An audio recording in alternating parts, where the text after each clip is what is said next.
Welcome to the Pro Ticker Deep Dive. Hey, it is really great to be back. So today, I want to start with a feeling, actually. Okay. You know that specific moment in like a high-stakes poker movie? Oh yeah, the sweaty tension scene. Exactly. Yeah. The tension is building up. The chips are just piling up in the middle of the table. Everyone is sweating. And then suddenly, one player just stops betting small. They just push it all in. To push every single chip they have right into the center of the table. The all-in moment. Yeah, the all-in moment. The whole room goes quiet. It is Yeah. terrifying and exhilarating at the same time. Right. Well, on February 25th, 2026, Amazon didn't just push a stack of chips. I mean, they pushed the entire table over. They really did. And honestly, the rest of the casino is still trying to figure out what just happened. We are looking at their capital expenditure plan for 2026 today. And I got to be honest with you, when I first opened that 10K filing and I saw the number 1, I genuinely thought I was misreading the zeros. Yeah, you're not alone there. I was like, okay, surely this is a typo. Like, surely there is an extra 0 in this column. It's one of those numbers that just kind of it breaks your brain a little bit. $200 billion. 200 billion with a B. Just to pause on that for a second. That is strictly for infrastructure in one single year. Right. And to give you some context on that, because numbers that big, they just tend to become abstract very quickly for all of us. Right. Just sounds like fake money. Exactly. But 200 billion, that is larger than the entire GDP of Ukraine. Wow. It is larger than the GDP of Kuwait. If you adjust for inflation, it's roughly double what the United States spent on the entire Apollo program. To put a man on the moon. To put a man on the moon. Yeah. Right. And Amazon is spending that exact amount in 12 months. And the market, the market basically threw up. Yeah, that is a very polite way to put it. The stock tanked 11% in a single session. I mean, you can practically hear the investors screaming. Oh, absolutely. Just saying, like, are you out of your minds? Where are the margins? Why are we burning cash like it's some dot-com startup back in 1999? It is total sticker shock, visceral sticker shock. Yeah. But here's the thing, and this is really why we're doing this deep dive today. If you stop looking at the price tag for a second and you start looking at what they are actually buying, Right. you realize this isn't panic spending at all. It's arguably the most aggressive strategic pivot in the history of the internet. Okay, now that is a very big claim. I know, but I stand by it. Because think about it, for the last 10 years, when you thought of Amazon AI, what did you think of? I mean, I thought of Alexa. Right. I thought of my kitchen timer. I thought of a slightly confused voice playing Despacito when I asked for the weather forecast. Exactly. Consumer convenience. A smart speaker. A parlor trick almost. A parlor trick. And frankly, a bit of a joke compared to what OpenAI and Google have been doing. Precisely. But that era, that whole Alexa era, it is dead. It is entirely buried. So what's the new era then? The strategy has shifted so violently that I really don't think the market has fully priced it in yet. They aren't trying to build a better chatbot to tell you the weather anymore. Okay. They are trying to become the utility layer for the entire next century of intelligence. The utility layer. I like that phrase. Yeah, think of it this way. Back in 1880, you had all these people trying to invent better light bulbs. Right. But then you had people like Edison and Westinghouse, and they were trying to build the grid. I see. Amazon has basically decided they do not care whose light bulb you use or whose chatbot you use.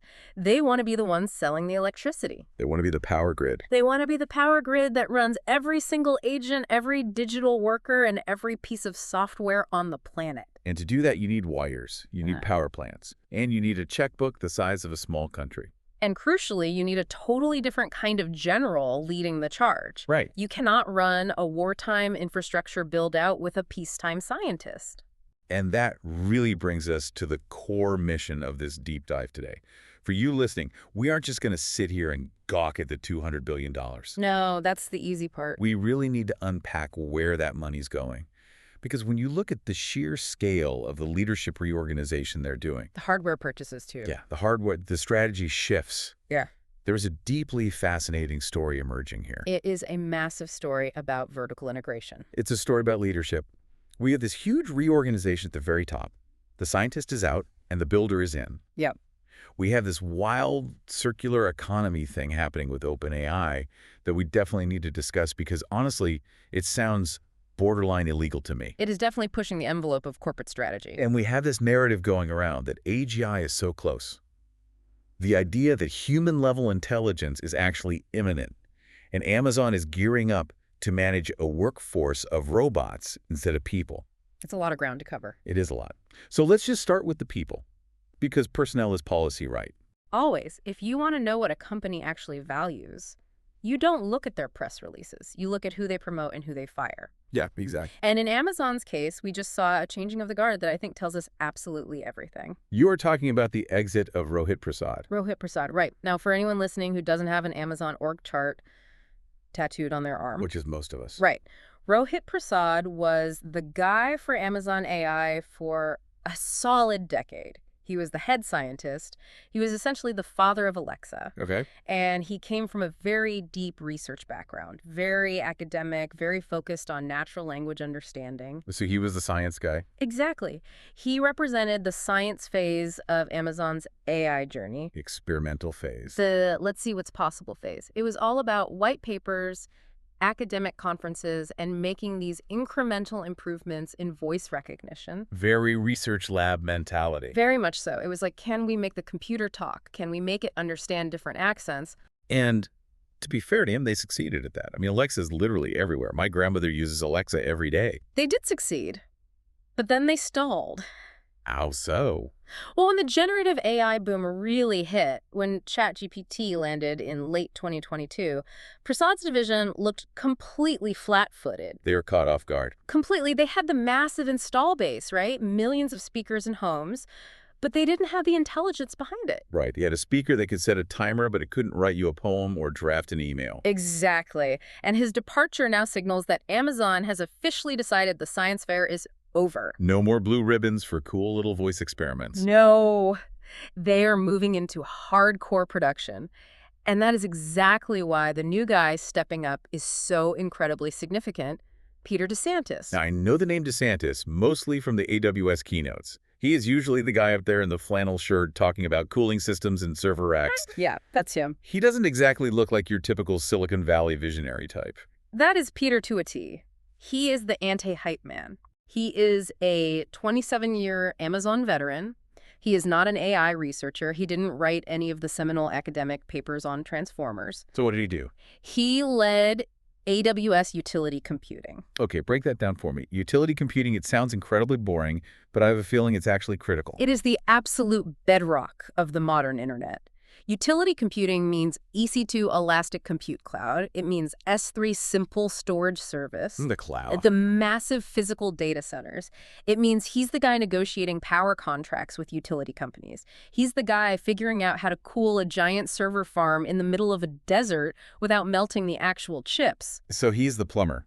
He is the master builder. He is the guy you call when you need to keep the lights on for half the internet. And they put him in charge of AI. Yes. Putting him in charge of this newly unified AI silicon and quantum group is a massive, massive signal to the market. It basically says AI is no longer a mystery to solve. It is a workload to manage. Bingo. It shifts the entire problem from how do we make this thing smart to how do we make this reliable, cheap, and ubiquitous. Wow.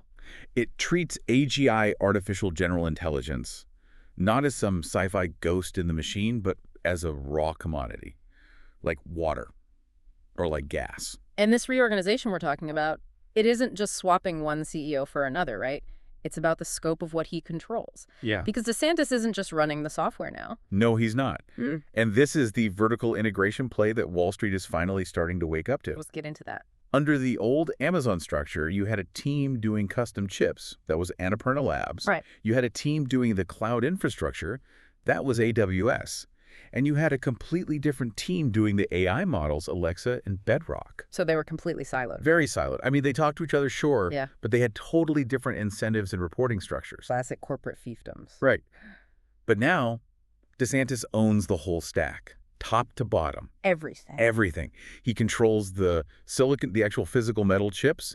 He controlled the data center where those chips live. Yeah. And he controls the software models that run on them. You know, I was reading a note from an analyst at Morgan Stanley recently who compared this exact move to Ford in the 1920s. The River Rouge complex. Yeah, exactly. For those who don't know the history there, Henry Ford didn't just build cars on an assembly line. He became completely obsessed with not relying on any outside vendors. He wanted total control. Total control. He bought the iron mines. He bought his own rubber plantations down in Brazil. He built his own massive steer mills. He even owned the railroad that brought the coal to his factory. Raw materials go in one end, and a finished Model T comes out the other end. No middlemen whatsoever. Exactly. And Amazon is basically building the digital equivalent of River Rouge. That is the perfect analogy. Because if you look at their competitors right now, look at Microsoft. Microsoft is amazing. They are doing incredible work in this space, but they are fundamentally reliant on OpenAI for their core models. Right. And they are largely reliant on NVIDIA for the physical chips. So they are an assembly. They are an assembler. But Amazon is becoming a full-stack manufacturer. But why does that distinction actually matter for the customer? Like if I am a startup founder using AI to build an app, why do I care if Amazon owns the iron mine, so to speak? Because of two things, latency and cost. Those are the two absolute gods of AI. Latency and cost? Yes. If you are Microsoft and you need to optimize a model to run faster, you have to call OpenAI. Then OpenAI has to call NVIDIA. Oh, wow. And you have to coordinate engineering across 3 totally different massive companies just to get a slight performance boost. Way too many cooks in the kitchen. Exactly. Way too many cooks. But if you are Peter DeSantis and you see that your new Nova model is running a little slow on a specific matrix multiplication test, You just fixed it. you pick up the red phone, you call the chip team at Annapurna down the hall and you say, hey, change the physical architecture for the next batch of chips to handle this specific math better. Yeah, they just do it. They just do it. You get this insane efficiency loop that is, frankly, terrifying for competitors to watch. That means incredibly fast iteration. And it makes it cheaper. Yeah. We will get into this chip specifically later. But the ability to bypass the NVIDIA tax, that massive profit margin NVIDIA charges everyone, is literally the only way Amazon can make this $200 billion bet pay off. They need to drive the cost of intelligence down to basically zero. They have to. But there is a huge elephant in the room here that we need to address. We were sitting here praising this massive strategy now. But for the last 2 years, Amazon looked, well, they looked kind of dumb. They look totally lost. Yeah. ChatGPT came out in late 2022. It took the entire world by storm. Google fully panicked and launched Bard, which is Gemini now.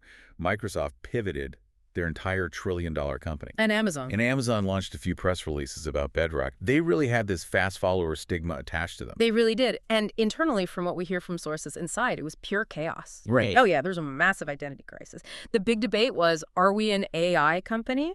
Or are we just a giant retailer that happens to rent out servers? So is this total reorganization the final answer to that crisis? It is the ultimate counterpunch. I think they realized they couldn't win the viral chatbot war. Right. They aren't a consumer software company like that. They weren't going to outcool OpenAI, so they went back to their core DNA. And Amazon's DNA is infrastructure. It is logistics at massive scale. Like Bezos used to say, focus on the things that don't change. Exactly. Customers are always going to want low prices and fast delivery. And in AI, what is the thing that won't change? The absolute endless need for massive compute power at a low cost. So while everyone else is out there fighting over who has the wittiest chatbot or the best image generator, Amazon is just quietly building the massive stadium that the fight is being held in. Yeah. They're saying, fine, we'll be a fast follower on the shiny consumer product, but we are going to be the absolute undisputed leader on the pipes. It is a bold, bold strategy. But it brings us right back to that number, $200 billion. Because you can have the best strategy in the world, but if you bank the entire company executing it, it doesn't matter. And that is exactly the tension on Wall Street right now. Yeah. So let's dig into the actual money. Let's look at the receipts. Because when you peel back the layers of this CapEx plan, it isn't just a line item that says buying servers.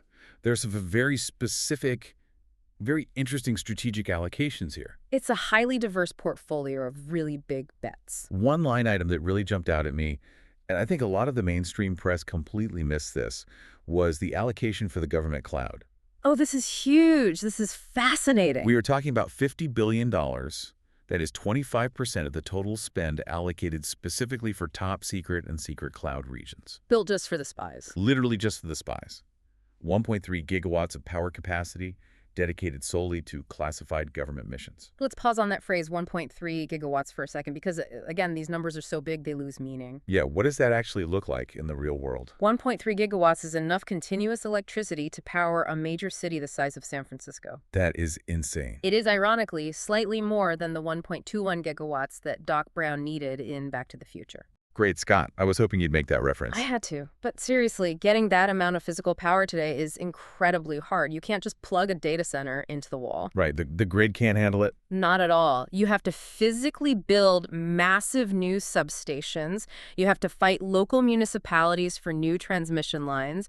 You have to source raw copper, which, by the way, is in a massive global shortage right now. So Amazon is doing all that heavy lifting specifically for the government? Yes, because by securing that massive power solely for the government, Amazon is locking in a customer that literally cannot churn. The U.S. government. The CIA, the NSA, the Department of Defense, all these massive alphabet agencies are rapidly moving into AI.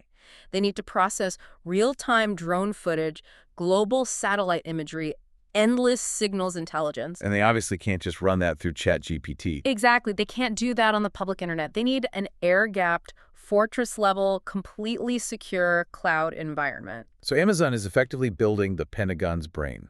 That is exactly what they are doing. And that revenue stream is incredibly sticky. Once you're in, you're in. Once you move petabytes of highly classified data into Amazon's top-secret region, you are never, ever moving it out. It is a forever contract. Because the switching costs would be astronomical. And the security risks of moving it.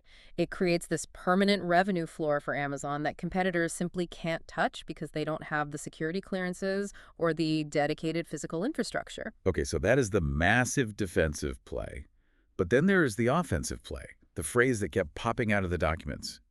Two-digit billion-dollar clusters. Yes, this phrase keeps coming up over and over again, especially in the departure notes from the engineers. We are moving to two-digit billion-dollar clusters. Meaning a single supercomputer cluster that costs $10 billion or $20 billion just to build. Yes. Think about the physical reality of that. A single interconnected machine that is effectively the size of a large regional warehouse. But why? I mean, why do we need that much continuous power concentrated in one single place? Can't we just network a bunch of smaller data centers together across the country?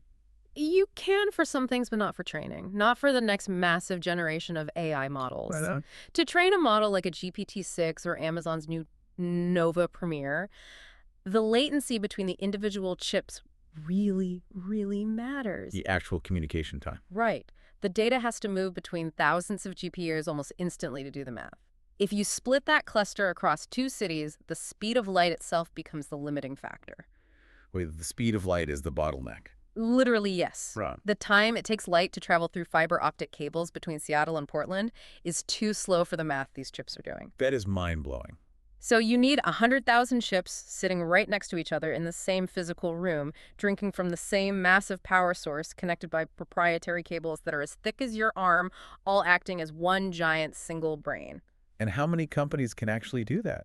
There are maybe 3 companies on Earth right now that can afford to write the check for just one of these clusters. And Amazon is planning to build several of them. Several. All at once. And this is where the silicon secret weapon really comes into focus. Right. Because if they had to buy 100,000 NVIDIA H100s or those new Blackwell chips for every single one of these massive clusters. That $200 billion budget would be completely gone in a week. Exactly. NVIDIA's margins are absolutely legendary. They are making insane profits.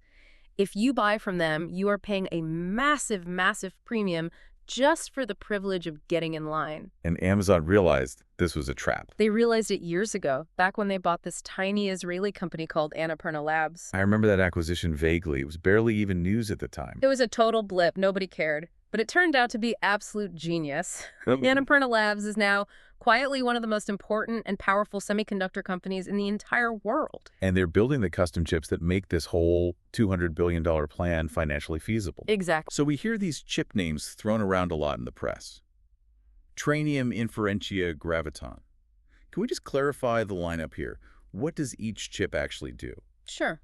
Think of it like a massive construction site. You have totally different vehicles for different jobs, right? You don't use a bulldozer to commute to work. Exactly. So first you have Trainium. These are the massive heavy-duty dump trucks and excavators. They are designed for one specific thing, which is heavy lifting. Okay. You use Trainium to actually teach the AI. You feed it petabytes of raw text and video, and it just violently crunches the numbers for months to create the base model. So Trainium is strictly for the learning phase. Right. Then you have Inferentia. These are the nimble delivery vans. Okay. Once the model is already smart and a user types in a prompt like write me a poem or find me a cheap flight, that process is called inference. Well, generating the answer. Yes. It is a much lighter workload mathematically, but it happens billions and billions of times a single day. Inferentia is designed entirely to do that specific task as cheaply and as quickly as physically possible. And then what about Graviton? I hear that one a lot. Graviton is the project manager on the site. It is the highly efficient, general-purpose CPU that just runs the basic database, the web server, the routing logic that ties all these AI chips together. So why does the end customer actually care about any of this? Like if I'm just renting cloud space, why not just demand NVIDIA chips for everything since they are the industry standard? Supply and price. It's really that simple. If you want NVIDIA chips right now, you have to get in a massive line. You might wait 6 to 9 months just to get your allocation. Because everyone wants them. Exactly. But if you are willing to use Trainium, Amazon has them available right now. And because Amazon literally makes them in-house, they can offer them to you for 34, sometimes even 50% less than the exact same NVIDIA equivalent. That goes right back to the utility argument again. If I can get the same level of intelligence for half the actual price, I really do not care what brand of plastic and silicon is running it in the background. Exactly. It completely commoditizes the hardware layer. And for Amazon internally, it deeply protects them from NVIDIA's leverage. How so? If NVIDIA decides to jack up prices by another 20% tomorrow, Amazon just says no thanks and ramps up production at Annapurna. It is the ultimate corporate insurance policy. But you know, there's a very weird twist in this whole hardware story. Yeah. Because Amazon isn't just using these in-house chips for themselves and their own customers. No, they are not. They're actually using them as leverage in what I honestly think is the most complex, bizarre negotiation in tech history right now, the OpenAI deal. Oh, the circular economy. This is where the strategy gets incredibly Machiavellian. Let's set the stage for you listening because this gets a bit complicated. Right. Amazon is currently the primary financial backer of Anthropic. Correct. Anthropic is the maker of the Claude model, which is widely considered OpenAI's single biggest rival. Amazon has poured billions of dollars into Anthropic I already. think they're deeply embedded. And now suddenly the rumors are swirling everywhere that Amazon is actively negotiating to put up to $50 billion into OpenAI. Yes. That is the very loud word on the street. It would be part of an unprecedented $100 billion funding round for OpenAI. But why? I mean, why on earth would you heavily fund your biggest partner's biggest competitor? It feels completely counterintuitive. Like Pepsi suddenly deciding to invest $50 billion into Coke. It does seem totally contradictory at first glance until you sit down and look at the actual mechanics of the proposed deal. It is fundamentally a mechanism to wash cash directly into revenue. Okay, you have to unpack that for me. How does that washing actually work? Okay, so imagine Amazon invests $50 billion in hard cash into OpenAI. OpenAI takes that massive pile of money. Right. But part of the deal, the critical fine print of the contract, is that OpenAI commits to using AWS infrastructure and specifically Amazon's custom chips, Trainium, and Inferentia for all their future compute needs. Wait. So Amazon writes a massive check to OpenAI. OpenAI cashes that check and then immediately turns around and hands that exact same money right back to Amazon to pay for server time. Exactly. The money leaves Amazon's investment bank account, goes to OpenAI for 5 minutes, and comes right back to Amazon's core revenue line. It is a complete round trip of the capital. Wait, isn't that cheating? I mean, just from a basic accounting perspective, you are essentially moving money from your left pocket over to your right pocket and declaring it as new top-line revenue. It is definitely what you would call highly aggressive accounting. Yeah, no kidding. But from a pure strategic perspective, it is absolute genius. Explain why. Because Amazon gets huge equity in the most valuable AI startup in the entire world. Yeah. Right. Mhm. But far more importantly, they completely lock in a guaranteed massive customer for those giant new data centers they are spending $200 billion to build. It validates the hardware instantly. That is the real key right there. If OpenAI, the absolute golden child of the AI world, is openly running their next models on Amazon's Trainium chips that loudly tells the rest of the enterprise market, hey, these custom chips are the real deal. It effectively breaks the NVIDIA monopoly overnight. It completely shatters it. It is basically the arms dealer strategy, isn't it? 100%. Amazon essentially does not care if Anthropic wins the model war. They do not care if OpenAI wins. They don't care if Claude 4 is better than GPT-5. Because whoever wins, they're going to need tens of billions of dollars of raw compute power. And Amazon explicitly plans to be the one selling that power to them, regardless of who takes the crown. They want to own the casino itself, not back the winning player at the table. Exactly. Always be the house. But isn't there a massive, huge risk here? We are talking about severe concentration risk. Oh, there's massive risk. Regulators are already sniffing around this stuff aggressively. I would imagine the FTC is having a field day.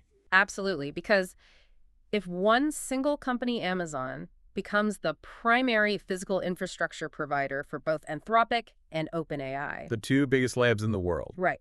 That is a staggering amount of centralized power. It effectively makes Amazon the sole gatekeeper of global AGI. If Amazon servers go down, global intelligence essentially goes down with it. Or think about this. What if Amazon decides to quietly change the pricing structure? Or what if they subtly prioritize chip allocation for one lab over the other during a critical training run? Wow, they could literally pick the winner. It is a level of deep, centralized control that makes Standard Oil look quaint by comparison. But from a pure, ruthlessly capitalist business strategy perspective, it is incredibly effective. Oh, it is a masterclass in platform leverage. Okay, so let's recap where we are. They have the leadership with DeSantis. They have the massive power infrastructure. They have the custom chips. And they have the strategic investments to force adoption. Right, the whole foundation is laid.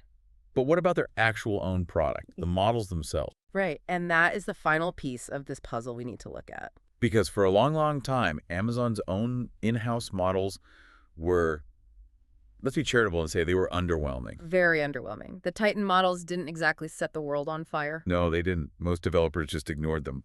But that is where this massive new Nova rebranding comes in. And honestly, the naming convention they chose here is actually quite telling. Yeah, I noticed that progression too. We went from Titan, which represents the old primitive gods, to Olympus, the home of the ruling gods, and now we're suddenly at Nova. Nova. An explosion of completely new light, a sudden violent brightening in the sky. It signals a complete fresh start, wiping the slate clean, and the new lineup they have released is very, very strategic. They clearly aren't just trying to build one giant god model to rule them all anymore. Right, they're building a very specific tiered system. Exactly. Walk us through the lineup as you see it. Okay, so at the very top you have Nova Premier. This is their big brain. It is highly designed for complex, multi-step reasoning, the real heavy lifting of logic. The PhD of the group. Right. Then a step down, you have Nova Pro, which is the workhorse model. Highly optimized for coding video processing and the dense day-to-day heavy enterprise tasks. And then they have the smaller ones, too. Nova Lite and Nova Micro. And I really want to stress this point for everyone listening. Do not underestimate these smaller models. Why not? I mean, human instinct is everyone always wants the smartest model, right? If I am buying artificial intelligence, I want Albert Einstein working for me, not the average guy. Right. But not in enterprise business, you don't. In business, you always want the absolute cheapest model that can reliably get the specific job done. Oh, I see. If you are an enterprise processing 1 million basic invoice PDFs a day, you do not need a genius philosophical AI. You just need a fast, cheap AI. You essentially need a digital intern. Exactly. Nova Micro is ultra fast and ultra low cost. It is custom built for highly repetitive, high volume micro tasks. This goes perfectly back to the utility computing argument again. Use the right tool for the job. Exactly. And you see this explicitly reflected in their whole benchmarking strategy right now. If you look at the recent comparisons, Amazon admits Nova Premier might not actually beat GPT-5 on raw Math Olympiad puzzle questions. It might not solve the Riemann hypothesis. Right. It's not trying to win a Nobel Prize. But where it wins decisively is on token efficiency. Token efficiency. Translate that jargon for us. It essentially means it gets straight to the point. It uses vastly fewer computing resources and memory to give you the exact correct answer you need. So it's pure price-to-performance optimization. Purely. Amazon is heavily betting that Fortune 500 businesses do not want a digital philosopher sitting around dreaming. They want a highly efficient, compliant employee. And speaking of employees, this directly leads us to the most radical and arguably disruptive shift in the entire product line. The move from chat to action. Yes, we are talking about Nova Act. This is the absolute frontier of the industry right now. For the last 3 years, we have all been living in the era of generative AI. Right, which is write me a funny poem in the style of Shakespeare. Summarize this long email thread for me. Text in, text out. But Amazon is now aggressively pushing into what is called agentic AI. Agentic AI. Yes. Moving fundamentally from AI that talks to AI that does. Nova Act is literally described in the internal documents as AI with a mouse and a keyboard. That is such a vivid and slightly unsettling image. So it is not just generating text on a screen anymore. It is actually navigating live software. Correct. It can actively browse the live web. It can log into your company's Salesforce instance. It can fill out complex procurement forms. It can write a script of code and then actually execute that code on a server. Okay, so let's play this out in a real-world scenario. Say I am a senior supply chain manager at a large manufacturing company. Under the old chat paradigm, I would ask the AI, how is my inventory looking? And it would spit out a text summary. Right. But under the new agentic paradigm, you would just tell the AI agent, hey, notice that we are running low on grade A steel. Go find 3 different suppliers with the best current rates in the Midwest, negotiate a new contract based on our standard legal terms, and then physically place the order. And the digital agent just goes and does all that. It goes to the websites, it fills out the web forms, it sends the negotiation emails, it compares the pricing tables, and it executes the final financial transaction. That is terrifying and completely amazing at the same time. It is the fully realized digital worker concept. And the AWS angle here is deeply fascinating because they are not selling this to consumers. They are selling these digital agents directly to enterprise CIOs, chief information officers. And what does a massive enterprise CIO care about more than literally anything else? Security and compliance, making absolutely sure the AI agent doesn't hallucinate and accidentally order 1 million tons of the wrong steel or leak sensitive customer data to a vendor. Amazon's whole strategy is infrastructure-first agents. Unlike these wild consumer agents from startups that might be a bit loosey-goosey and unpredictable, Amazon is focusing entirely on strict governance, regional data control, and kill switches. Kill switches. Yes, physical and software kill switches. They are looking enterprise CIOs in the eye and telling them you can deploy 10,000 of these digital workers tomorrow and you will have total God-level control over them. So they can't go rogue. Right. You can see an audit log of exactly what every agent is doing at every millisecond, and you can pull the plug instantly on the whole fleet if they start acting weird. They are essentially building the HR and management layer for the new robot workforce. It really sounds like they are trying to fundamentally automate the entire white-collar corporate world. They absolutely are. They want to automate entire massive departments. Level 1 customer support, supply chain logic, basic procurement, HR onboarding. They are directly selling the total replacement of human business process with digital business process. And this brings us right to the biggest lingering question of all, the timing of this. Ah, yes. Why the massive rush right this very second? Why drop $200 billion right now? Why the sudden violent reorganization of the leadership? It really feels like they are suddenly sprinting. It's a sprint because of what the departing internal executives are actively saying on their way out the door. The narrative that AGI is so close. It is a recurring, highly specific theme. We really have to talk about David Luan here. David Luan. Okay, so he was the top head of Amazon's new AGI lab, right? He came over from Adept, which was a startup Amazon effectively acquired recently, and then he just suddenly left. He left, and his public exit statement was incredibly fascinating to read. What did he say? He explicitly said he is leaving Amazon because he firmly believes AGI, meaning true human-level artificial general intelligence, is so close that he wants to leave the corporate infrastructure world and focus 100% of his time on simply teaching these new systems advanced capabilities. That is a hell of a dramatic statement. Yeah. I mean, he left a massive, highly paid job at one of the biggest, most powerful companies on Earth purely because he thinks the ultimate finish line is right there in front of us. Exactly. It heavily implies he thinks the raw infrastructure part of the problem is basically solved, or at least it's an inevitable engineering formality at this point. He thinks the physical body is built, and now he just wants to work on the mind itself. Right.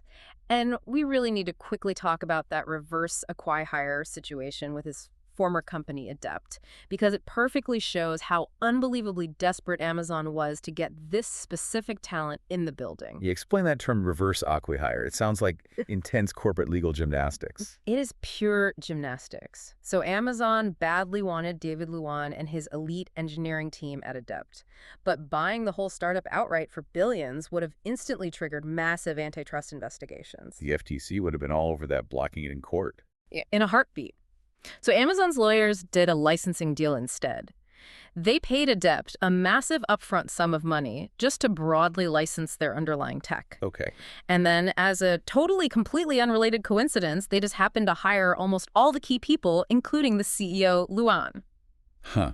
So they effectively bought the entire company without technically buying the company. Exactly. They just bought the brains. And now those exact same brains, specifically Luan, are turning around and saying, okay, we set up the lab for you. The AGI is definitely coming very soon. I'm going back to pure research now. So where does Amazon actually stand on this overall AGI timeline debate? Because you hear wildly different things depending on who you ask in Silicon Valley. We have the extreme optimists and the hardcore skeptics. It is a fiercely heated debate right now. On one side, you definitely have the optimists, people like David Luan saying AGI is right around the corner. You have Elon Musk publicly saying it will happen by the end of 2026. Next year, basically. Yeah, right.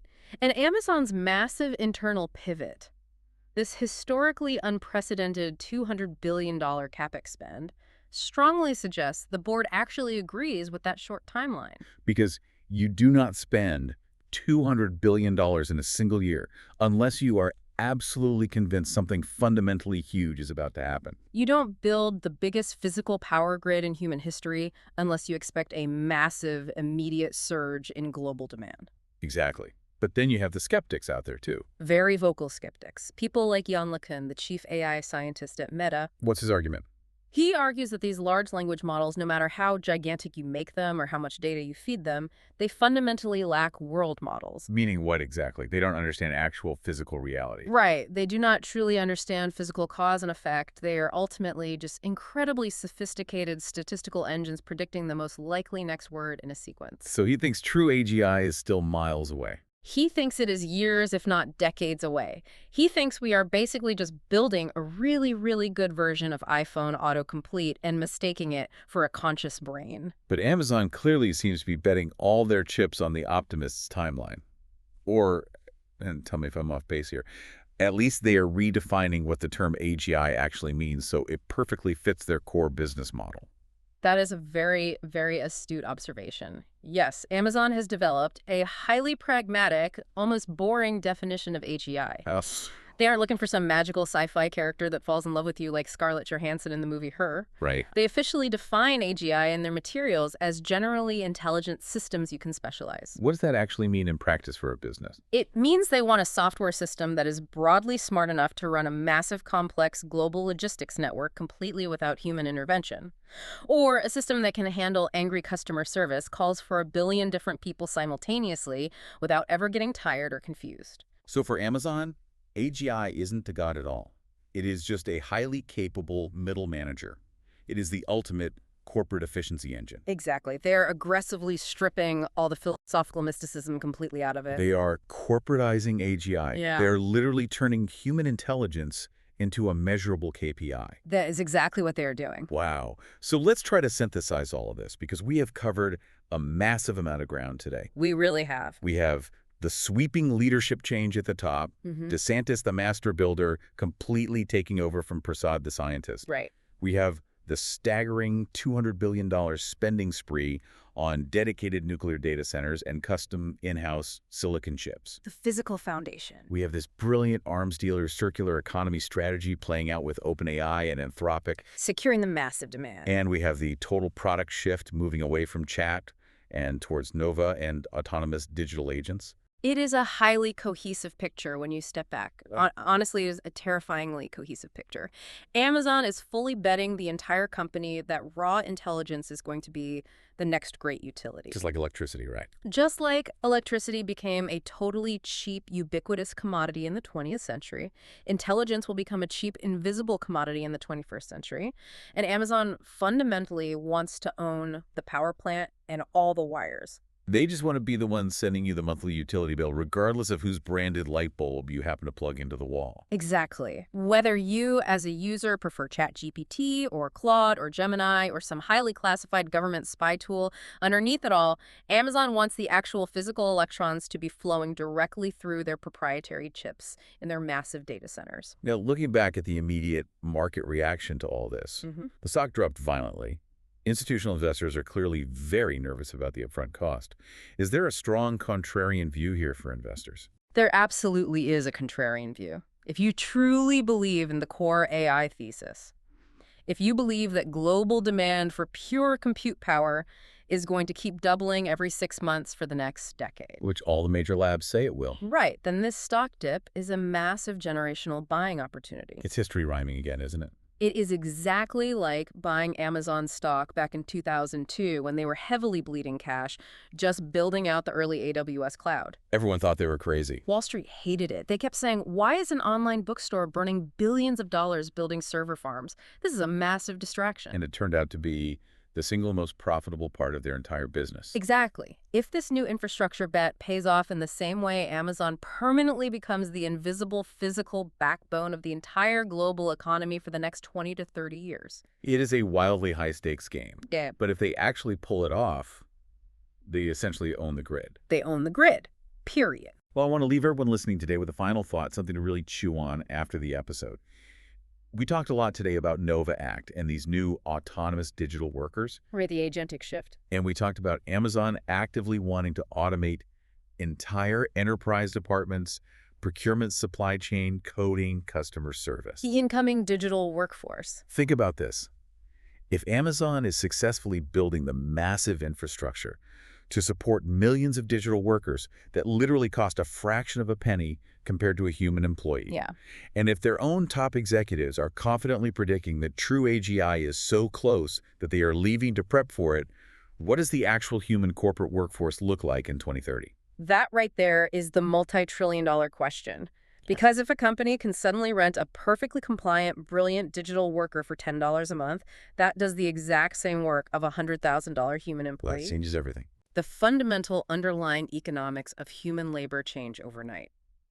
We aren't just talking about giving people better software tools anymore. We are talking about the wholesale replacement of the core cognitive engine of the modern corporation. Deeply sobering thought to end on for sure. As always, thank you for joining us on the ProTicker Deep Dive. We will be watching that $200 billion build out very closely. Thanks so much for having me. See you next time.